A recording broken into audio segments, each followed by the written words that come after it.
कुछ लोग पूरी उम्र पूजा पाठ में लगे रहते हैं, लेकिन उन्हें भगवान का कोई एहसास नहीं होता।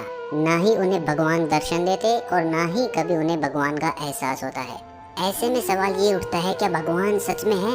और ये हमेशा से एक चर्चा का विषय बना रहा है। इस सवाल ने इंसानों को भी दो कैटेगरीज में डिवाइड कर दिया है, एक आस्तिक और दूसरी नास्तिक। इसके बारे में तो हम सभी जानते हैं, लेकिन आज की कहानी क्यों खास होने वाली है? क्योंकि आज की कहानी में हम जानेंगे भगवान बुद्ध का क्या मानना था भगवान को लेकर। इससे पहले आपके जो भी विचार रहे हों, लेकिन इस कहानी को सुनने के बाद आपके विचार बिल्कुल क्लियर और स्पष्ट हो जाएंगे कि भगवान है या नहीं है।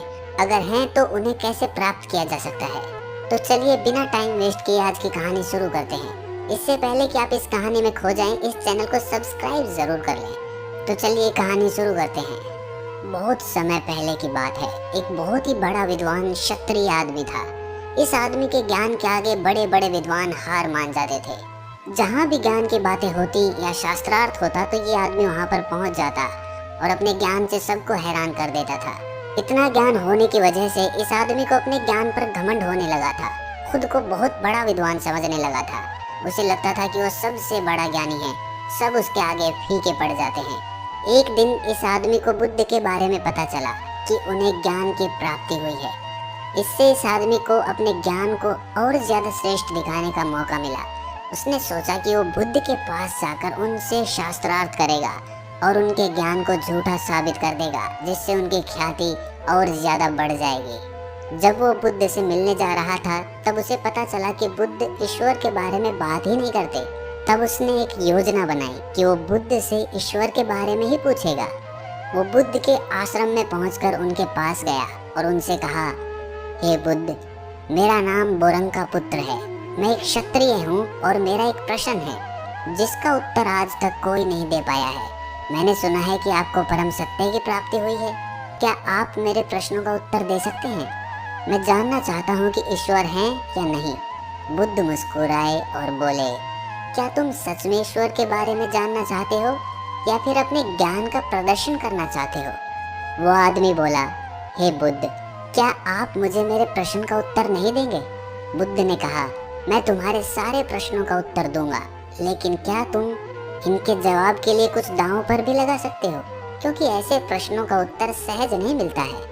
ये आदमी अपने घमंड में इतना चूर था कि ये अपने आप को ऊंचा साबित करने के लिए किसी भी हद तक जाने को तैयार था। इसीलिए उसने बिना सोचे समझे बुद्ध से कहा कि आप जो भी बोलेंगे मैं वो करने के लिए तैयार हूँ, लेकिन आपको मेरे प्रश्न का जवाब देना होगा। मैं आपको धन संपत्ति सब कुछ देने के लिए तैयार हूँ, अगर आप मेरे सवाल का उत्तर दे देते हैं तो। बुद्ध मुस्कुराए और बोले, मुझे ये सब नहीं चाहिए। आदमी ने कहा, फिर क्या चाहिए आपको? बुद्ध ने कहा, तुम्हें 2 सालों तक मेरे पास रहकर मौन धारण करना होगा। अगर तुम ये कर लेते हो तो मैं तुम्हारे सारे प्रश्नों का उत्तर दे दूंगा।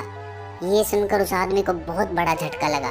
उसने सोचा कि ये बुद्ध ने क्या मांग लिया। इसका मतलब ये हुआ कि 2 वर्षों तक मैं अपने ज्ञान का प्रदर्शन ही नहीं कर पाऊंगा। इससे अच्छा तो होता कि बुद्ध मेरी जान मांग लेते। लेकिन ये आदमी क्षत्रिय था और इसीलिए जुबान का पक्का था। वो कह चुका था कि वो सब कुछ दांव पर लगाने को तैयार है, इसीलिए वो अब पीछे नहीं हट सकता था। उसने अपने दिल पर पत्थर रखकर बुद्ध से कहा कि मैं तैयार हूँ। बुद्ध ने कहा कि आज तुम आराम करो, कल से मौन शुरू कर देना। वो आदमी पूरी रात बेचैन रहा, उसे नींद भी नहीं आई। वो सोच रहा था कि मैं कहाँ फंस गया। अच्छा खासा अपने रास्ते जा रहा था, यहाँ तो मेरी बाजी ही उल्टी पड़ गई। अगले दिन वो उठा और उसने मौन शुरू कर दिया। उसने एक दिन तो जैसे तैसे निकाल दिया, लेकिन दूसरे दिन वो बेचैन हो गया। उसे एक एक पल काटना बहुत भारी लग रहा था। ऐसे ही करते करते 4 महीने निकल गए। वो बुद्ध के शिष्यों को उनसे प्रश्न करते देख जवाब देने के लिए बहुत व्याकुल हो जाता था। इन 4 महीनों में वो बहुत बदल गया था।